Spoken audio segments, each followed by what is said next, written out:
Nandito tayo ngayon sa napakagandang Kapitolyo ng probinsya ng Leyte upang ating masilayan ang napakaganda at makulay na Christmas tree na sa atin ay nagpapadama ng pinakamakahulugang pagdiriwang ng taon, ang Kapaskuhan.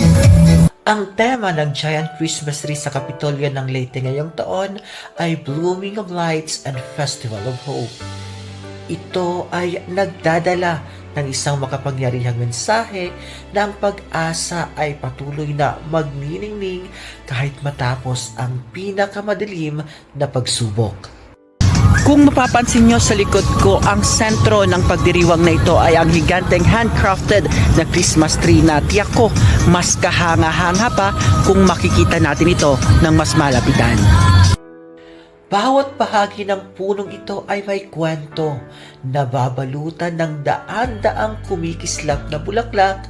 Sumisimbolo ito kung paano patuloy na namumulaklak ang Leyte sa kagandahan, tapang at katatagan sa kabila ng lahat ng pagsubok na dumating.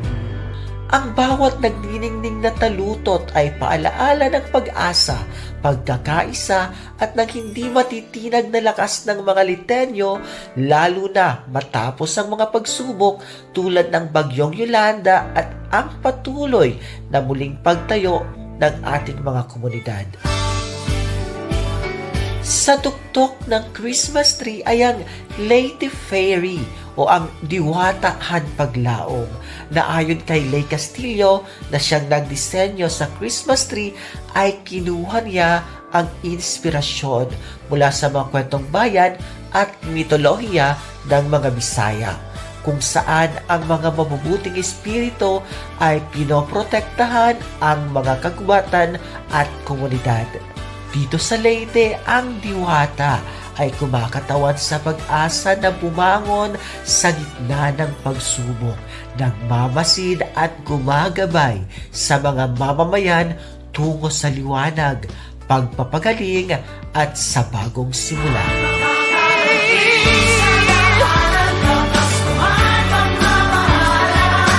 Buhos ng galak, ng tuwa, halik at yakap.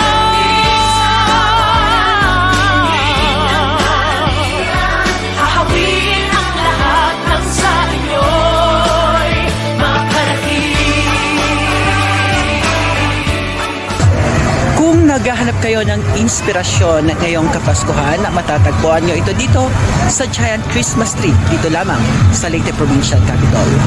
Radyo Man, Will Amazona, 99.1 RMN Tacloban, Tatak RMN.